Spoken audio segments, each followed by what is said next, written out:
I'm going to bring this down. Check 1, 2. Everybody good audio-wise? Okay, thank you. Aloha and good afternoon. Thank you for joining us today.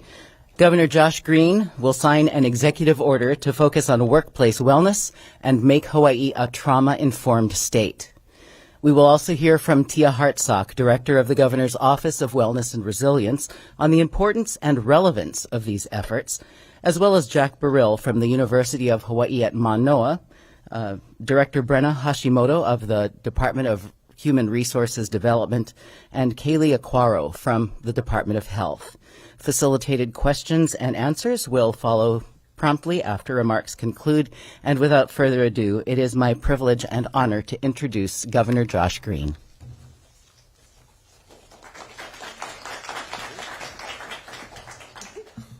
Aloha.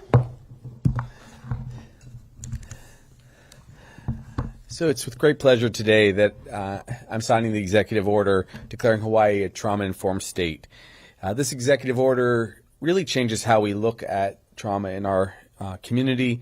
It invites our state departments to collaborate with the Office of Wellness and Resilience, which you're going to hear a lot more about today, to integrate trauma-informed care principles such as safety, transparency, and peer support into our workplaces and services.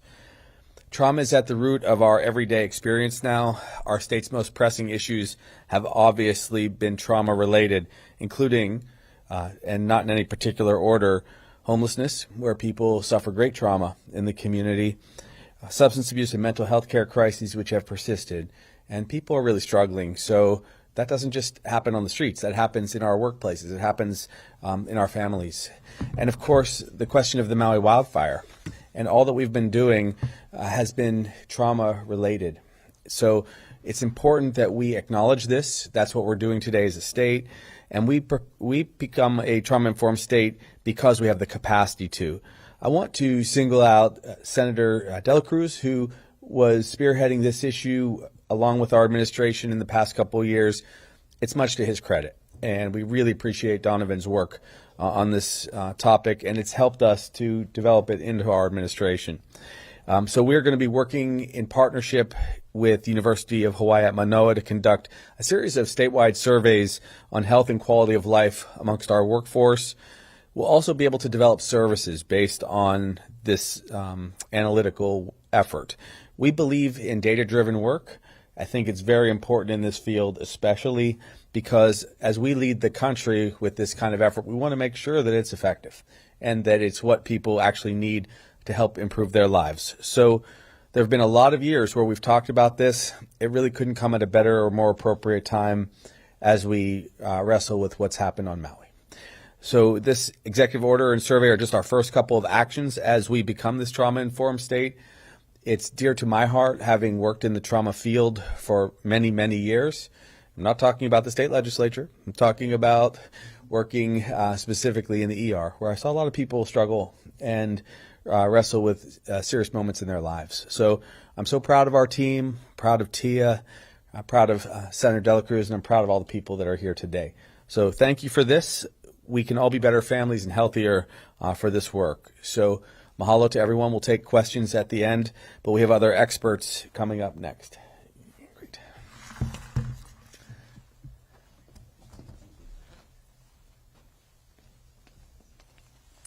Now please welcome Office of Wellness and Resilience Director Tia Hartsock.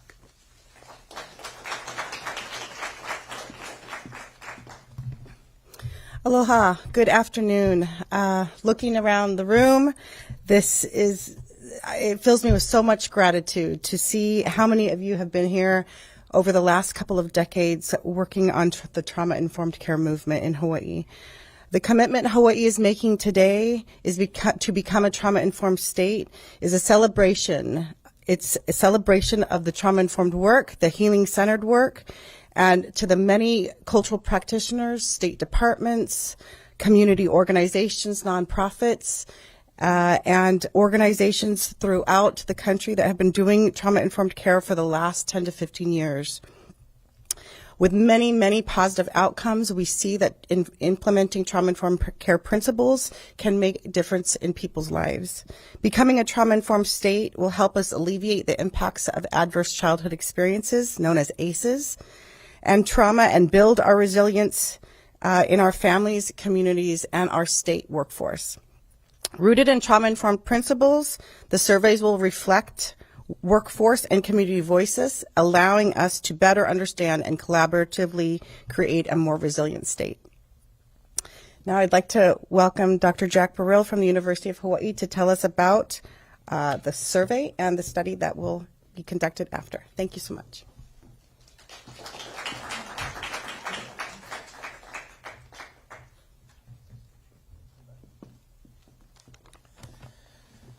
Thank you for coming. This is a really exciting opportunity. I've been, I'll say personally, very satisfied and kind of excited about this project, working directly with the governor's office, who have been just tremendous supports throughout this. I'm just going to speak a little bit about the surveys that will be coming out. So we will be having a survey that goes out to all government state employees, as well as a survey that goes out to all residents of Hawaii. And the point of this survey is to gather your voices, your expectations, the things that you see that are issues and challenges in your community, as well as what are the proposed solutions, how are we going to fix those, how are we going to address those. The goal is really to develop a roadmap to success for the state. And this sort of kind of really deep data collection, this process will allow us to really know that what we're doing is addressing the issues that are voiced and identified by the people. Because oftentimes, especially, governments can go in directions that may or may not reflect people's lived experience every day-to-day challenges. And this goal is to find out what are the challenges you're having at home, what are the challenges in your neighborhood, what are the challenges at work, and how can we better address those issues. So I'm very excited about this project. I honestly think it has just unlimited potential for really better mapping on what we're doing with what we can achieve. So thank you, and I'm happy to have you. Oh, one last moment. Make sure you'll get this more. To take the survey, go to the health-study.com. That's health-study.com. Thank you.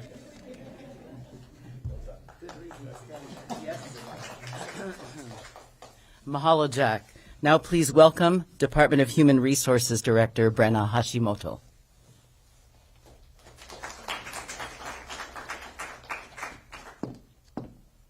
Hi, good afternoon. The state of Hawaii, as the largest employer in our community, cares about our workforce, and we want to make sure that our employees' needs are being met. If we can meet those needs, then our employees will be better prepared to provide services to our communities and to the residents of Hawaii. We'd like to encourage all state employees to complete the survey and provide honest feedback about your health and quality of life issues.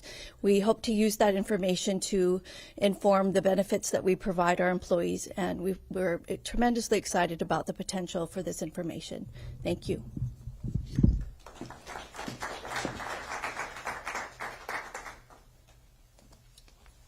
Mahalo, Director Hashimoto. Next, we have Kaylee Aquaro, Acting Administrator with the Child and Adolescent Mental Health Division at the State Department of Health.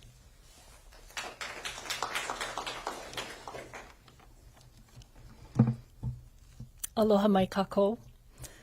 It's an honor and a pleasure to be here today to celebrate this milestone for the state of Hawaii. The Department of Health's Child and Adolescent Mental Health Division has been a champion of trauma-informed care for over a decade, and we have seen it work. Last year, about 40% of the youth that we served had at least one trauma or stressor-related mental health diagnosis. And for almost a third of those kids, their primary mental health diagnosis was trauma or stressor-related. At the Department of Health's Child and Adolescent Mental Health Division, we have worked to embed trauma-informed care principles into our services and our organizational culture.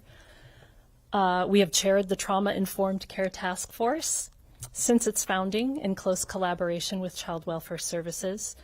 We have fostered ongoing partnerships with youth and parent organizations so that we have people with lived experience informing our services and supporting our kids and families. We hope to continue to increase access to that important service. We have a long-standing track record of using evidence-based services such as trauma-focused cognitive behavioral therapy that emphasize the treatment of trauma in the context of other concerns. And we developed Project Kealaho, a program aimed at providing trauma-informed care and improving outcomes for at-risk girls. While I am proud of these accomplishments and the work of the Department of Health, Child and Adolescent Mental Health Division, these things are only the beginning.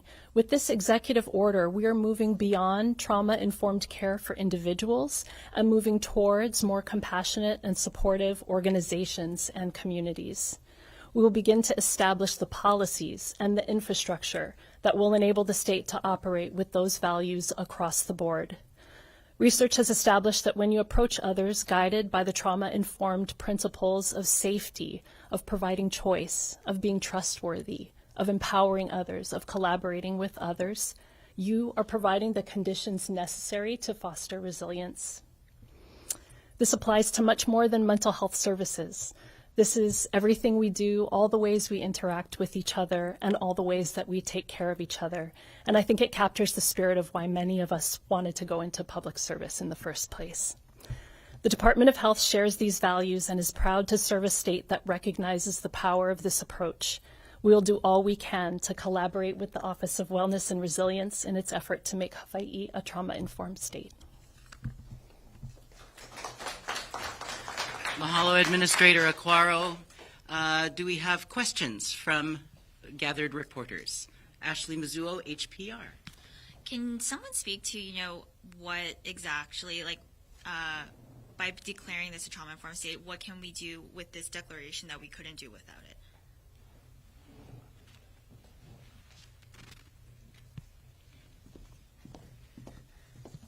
So thank you for that question. The declaration of creating a trauma-informed state is more so an internal to the state departments.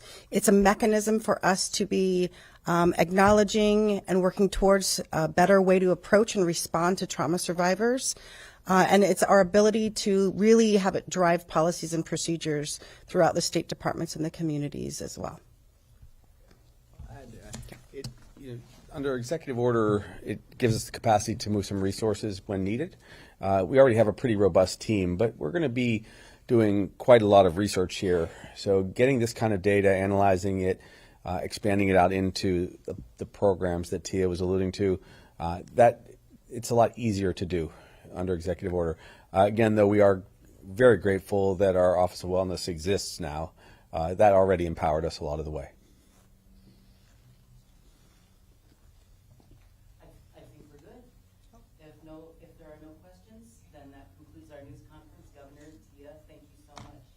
Good, cool.